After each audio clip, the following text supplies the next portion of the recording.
Hello and welcome back to Kirby Superstar with me, Matthew Caddis, aka Puggy. So, we are going to look at the mini games in this bonus episode, and also the arena, which you can play at the beginning. Actually, certainly the two mini games you can. So first up is Megaton Punch, and this game basically depends on how you how much damage you do. Seriously.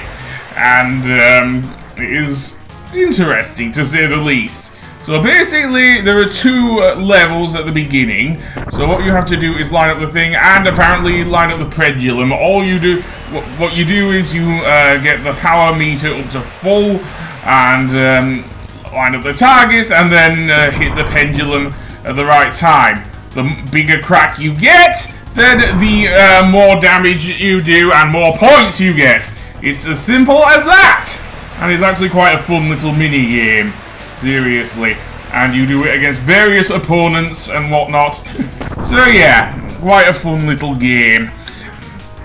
And that's all there is to it, really.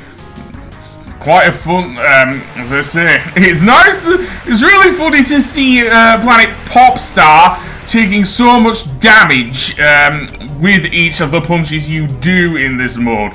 Seriously. And is this the first appearance of the bandana Waddle Dee here? I don't know, but yeah, it is quite fun. Seriously. I'd hate to think Kirby creating such a big fissure that it would actually destroy his home planet and he'd have to go elsewhere. Seriously. Keep in mind that in the Kirby anime, what happened is that there was actually a giant comet heading for Planet Popstar. No joke. And it would obliterate the planet and everything. It's actually quite a sad episode, actually, because you actually see King Dedede admitting that Kirby is more of a rival than an enemy. And he's actually quite friendly with Kirby in that episode, seriously. But never mind that, yeah. Apparently I've been able to I made it when I recorded this, up to level 3, which is pretty cool. I've never made it that far in the game. But yeah, let's see how I do on level 3. It's a lot tougher than the first one. Okay, I think I created a bigger crack there. Yep, I did. Although that Waddle Dee is tough. And next up is Knuckle Joe. Well, we know how he is as a martial artist, so yeah. Although his crack was pretty big. Let's see. Timing is everything with this game, of course. I've already said enough about my timing. And what do you know, Knuckle Joe beat me. Ah, well. To get to level 3 is good enough for me, so let's have a look next at Samurai Kirby, which is interesting. Because there are 3 levels, beginner, expert and novice. So indeed, basically with Samurai Kirby, it is striking your opponent at the right time by pressing, again, another game of timing. It is weird though, seriously. Because your characters don't move, all you do is press a button at the right time. And it's also very much dependent on the sound. When that big exclamation mark appears there, then that is your cue to attack, basically. Apparently that's a tie. And apparently Kawasaki was attacking with his pan? His pan? He definitely has a pan in the anime. So yes. He just bopping Kirby on the head with his thing. But yeah, Cook Kawasaki? Yeah, I'm just used to him being Chef Kawasaki, to be honest, not Cook. Seriously. That's how he's later called in the thing. But anyway, let's go to the arena. Yep, I am going to cover this, even if it's not in full.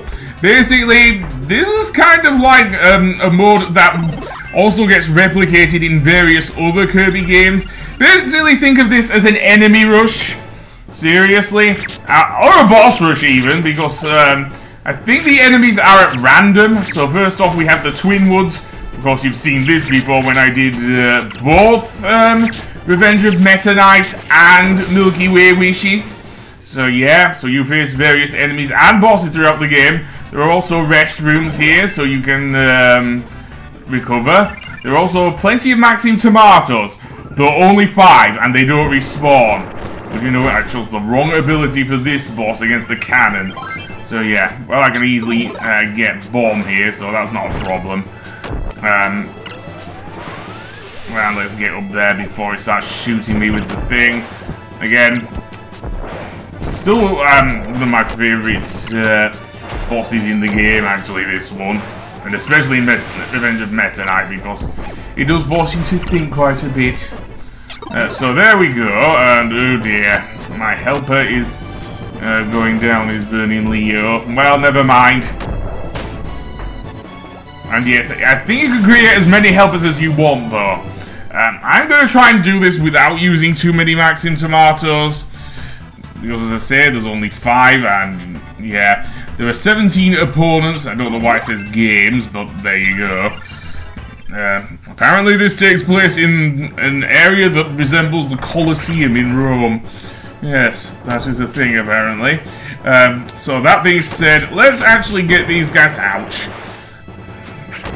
And this guy, and Heavy Lobster is back as well. Of course, only from the boss phase. Never the auto-scrolling bit. Never the auto-scrolling bit. What's he gonna do? Okay, I never saw that move before. The bit where it sends out a little lobster. Oh, there you go. And it's gonna come back down on me. Oh dear. I think I'm gonna die. Okay, no, it just charged at me. And then just moved off to the right. Weird, but... weird. But I may need to get another Maxim tomato for this one. Seriously. But that, yeah, that's basically the arena in an enemy rush. Okay, next up is King Dedede. Well, we know how tough King Dedede was, so yeah. Of course. Wait until Superstar Ultra when we get Masked Dedede. Oh yes, with that one. That fight actually is tough. And also has a badass remix of the King Dedede theme there. Apparently I kept pausing the game, I don't know why, but there you go, and my thing decided to fuck up, but never mind. Yeah, with Yo-Yo, yeah, no problem there at all, seriously. Anyway, the boss that really did me in was Chameleon Arm, seriously. Because of the of how it works, seriously. You think Chameleon Arm, a boss that I faced twice? Oh no, sorry, you still face Lululu and La La La first. They were called Fululu and Fa La La, but there you go. In the anime, but, or at least in the English dub anyway, it was a 4Kids dub. Lululu and La La La, yeah. True, I don't have Crash on me, but that doesn't, I don't care if I don't have Crash. Seriously. So next up is, this is where I get Chameleon Arm. So yeah, do I want them? Apparently not. So, yeah, I'll go in the thing, because I thought when I was recording this, I could easily beat him with paint, the ability, can I even say upchucks? I don't know. But yeah, and of course having Jim, Gaim, whatever, as your helper would make an easier target, especially with the thing. And let's see how much paint does. Okay, changes its colour and does a bit of damage. Yeah, it's not a gimmick power-up in this Kirby game. It often is in other Kirby games, but not in this one, it seems. Okay, well, there you go. And now he's turned invisible, so I can't fight in the old-fashioned way, shall we say, as in Kirby's Dream Land, but never mind. Anyway, that being said, yeah, this is where I did it wrong. Even though I have paint here. Seriously. I also do like the arena music here as well. That plays throughout most battles, actually, to be fair. But anyway, yeah, I died. That's where I died to him.